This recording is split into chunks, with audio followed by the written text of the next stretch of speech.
Hi everyone, and welcome to Teacher Ivan channel, where we cover English grammar unit by unit. Today we're focusing on 3+1 types of sentences that we use in the English language.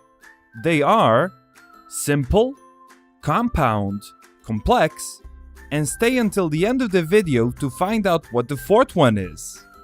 Now I know that all of this can sound scary, but trust me, it's a piece of cake. Now let's start with the first type.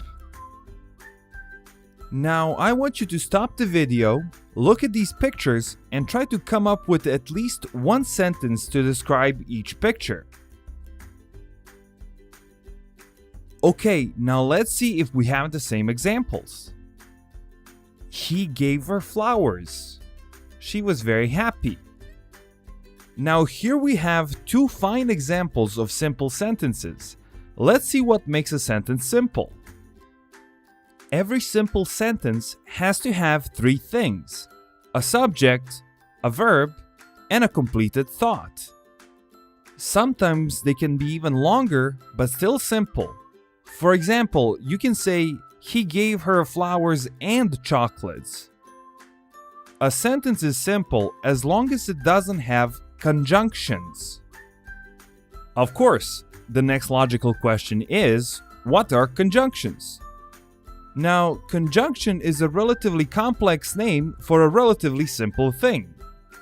Conjunctions are connecting words that we use to link clauses and sentences together. There are three types of conjunctions, but for today's video, we're going to focus only on two of them. In order to make compound sentences, we will need coordinating conjunctions. They are very easy to remember because you only have to memorize one word: fanboys. It's an acronym that stands for and, but, or, yet, and so. Now stop the video and try to turn the two sentences from before into one, using one of these conjunctions. Okay? Now let's see if our sentences are the same. He gave her flowers and that made her very happy. As you can see, we basically put two sentences together using a coordinating conjunction, and they became two parts of one big sentence. Now they're called clauses. However, because we can also easily detach them and because they can easily stand on their own, we call them independent clauses. Both clauses need to be independent in order to create compound sentences. Now, can you guys try to end this compound sentence differently? Write your sentence as a comment in the comment section of this video. Try using different conjunctions like he gave her flowers, so, or yet, or but. Let's see what you can come up with.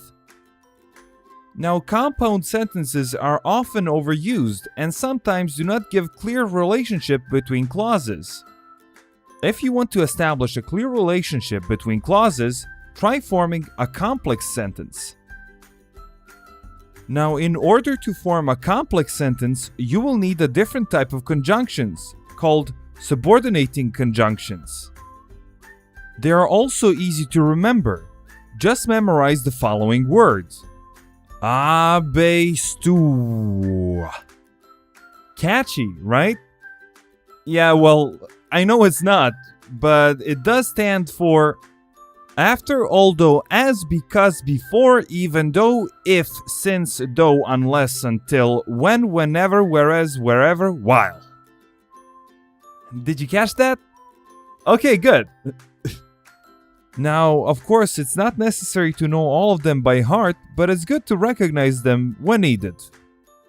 Okay, now in order to make a complex sentence, you will need one independent clause, plus one subordinating conjunction, and at least one dependent clause. Okay, if an independent clause can stand alone as a sentence, guess what a dependent clause can't do? Exactly, it cannot stand alone as a sentence. And that's the big difference between independent and dependent clauses. Here are some examples of dependent clauses. just to help you understand. While she waited for the taxi, since he had nowhere to go, as you can see, they are all unfinished thoughts. They are still clauses because they have a subject and a verb, but they can never be sentences. And as you can see, dependent clauses begin with subordinating conjunctions. Now, pause the video and let's see if you can make a complex sentence. Try using the conjunction although. Okay, let's see if you did it correctly. Although he bought her flowers, she was still mad at him. The first part is a dependent clause, because although he bought her flowers means nothing on its own. The second clause, she was still mad at him, is an independent one.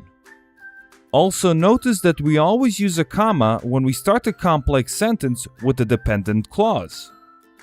Now stop the video again and try to write the same sentence but start it with an independent clause.